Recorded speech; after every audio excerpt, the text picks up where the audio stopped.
ఊరంతా ఆ వెలుగును దర్శిస్తుంది. గిరి ప్రదక్షిణ చేసిన వారు గిరి చుట్టూ 8 దిక్కుల్లో 8 లింగాలు ఉండడం చూసే ఉంటారు. ఆయా దిక్పాలకుల పేరిట అష్టలింగ ఆలయాలవి. అలాగే ఆలయ ప్రధాన గోపురం నుంచి ప్రదక్షిణ మొదలుపెట్టి నడుస్తూ ఉంటే కొంచెం దూరంలోనే రమణ మహర్షి ఆశ్రమం ఉంటుంది.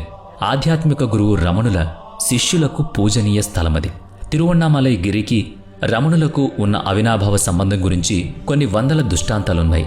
అరుణాచల శివ, అరుణాచల శివ, అరుణాచల శివ అంటూ నామస్మరణ చేయడంలోని దివ్యత్వం మాటల్లో చెప్తే అనుభవంలోకి రాదు.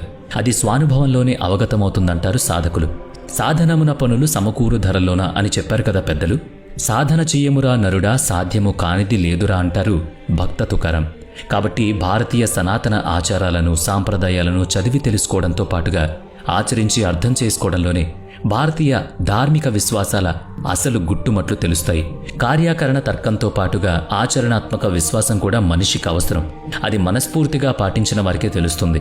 కేవలం గిరి ప్రదక్షిణ చేసేస్తే ముక్తి లభించదు.